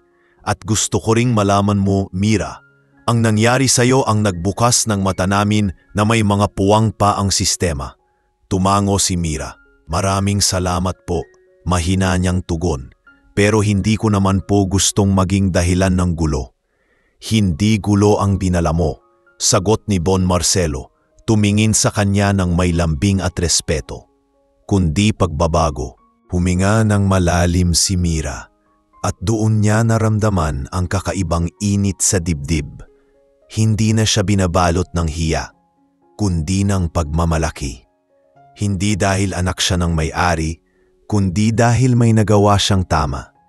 Matapos ang meeting, lumabas si Mira at dumiretso sa kafe upang makapagsabi ng pasasalamat sa mga kasamahan niya. Hindi niya inasahan ang eksena na sasalubong sa kanya. Halos lahat ng staff doon ay naghintay sa pagdating niya. Nang makita nila siya, nagpalakpakan sila. Hindi malakas, hindi oa, kundi mahinahon ngunit puno ng tunay na paghanga. Si Tessa, na nakatayo sa likod nila, ay hindi umiiyak pero halata sa mata ang pagsisisi at pagnanais magbago. Lumapit si Rodel, dala ang isang maliit na bupe ng bulaklak. "Para sa'yo," sabi niya, medyo nahihiya pero nakangiti. Hindi dahil sa nangyari, kundi dahil karapat-dapat ka. Napangiti si Mira sabay sabing, "Salamat, Rodel. Hindi ko malilimutan na ikaw ang unang tumindig sa akin." Tumango si Rodel at saglit silang nagkatitigan. Hindi romantiko, hindi pilit, kundi isang uri ng pagtingin na nagsasabing, magkaibigan tayo sa hirap at ginhawa. Pagbalik nila sa trabaho, mas magaan ang kilos ng lahat. May ilang bagong customers na pumapasok, pero halata sa kilos nila na aware sila sa nangyaring eskandalo. May ilan pang tumingin kay Mira ng may paggalang, hindi tulad noon na tila wala siyang muka. Ngunit sa gitna ng lahat ng iyon, nanatili siyang magalang at nakafocus sa trabaho. Ayaw magpakita ng kahit anong pagyayabang. Hindi niya gusto iyon. Sa lahat ng pinagdaanan niya, natutunan niyang ang tunay na tagumpay ay hindi sumisigaw. Mahina lang itong dumadampi, pero malalim ang epekto. Nang matapos ang shift niya, pumunta si Mira sa rooftop garden ng hotel, ang lugar na madalas niyang pinupuntahan para huminga. Hindi niya inaasahan na naroroon na ang ama niya, nakatayo at tanaw ang lungsod. Lumapit siya at nang maramdaman ng ama ang presensya niya, mumiti ito ng bahagya. "Papa," mahinahong sabi ni Mira. "Mira," tugon nito, "gusto kong malaman mo, proud ako sa'yo." Tumigil siya sandali bago nagpatuloy. Hindi dahil sa pinigilan mo ang sarili mong magsalita, kundi dahil sa lakas na pinakita mo nang hindi mo sinasaktan ang kahit sino. Umupo sila sa bench. Mahabang katahimikan ang sumunod bago muling nagsalita si Don Marcelo. Anak, handa ka na bang bumalik sa school? O gusto mo bang dito ka muna sa hotel? Hindi bilang waitress, kundi bilang trainee for management. Gusto kong makita mong lumago sa larangang ito. Napatigil si Mira. Hindi niya ito inasahan. Ang pangarap niya, matagal na niyang tinabi dahil ayaw niyang umasa sa impluwensya ng ama niya. Pero ngayon, hindi ito mukhang regalo, mukha itong pagkakataon na pinaghirapan niya. Papa, sabi niya habang napangiti, gusto kong subukan. At sa sandaling iyon, parang may sumara at may bumukas na bagong pintuan sa buhay ni Mira. Tapos na ang yugto niyang pagiging tahimik na waitress. Darating ang panahon na siya naman ang magiging pinuno, isang pinunong hindi mang-aapi, kundi marunong magbigay ng dangal sa lahat. Habang lumalalim ang gabi at ang mga ilaw ng lungsod ay kumikislap sa ibaba, napahawak si Mira sa dibdib niya at napangiti. Hindi man naging madali ang pinagdaanan niya, natutunan niya na ang dignidad ng tao ay hindi nasusukat sa posisyon, pera o kapangyarihan. Nasusukat ito sa paraan ng pagharap sa unos at sa kakayahang hindi man lamang kahit kaya mo. At sa wakas, sa gitna ng malamig na hangin at malawak na langit, alam ni Mira na tapos na ang isang kabanata at magsisimula ang panibagong kwento, hindi na tungkol sa pang-aapi, kundi tungkol sa pagbangon, paghilom at pag-angat.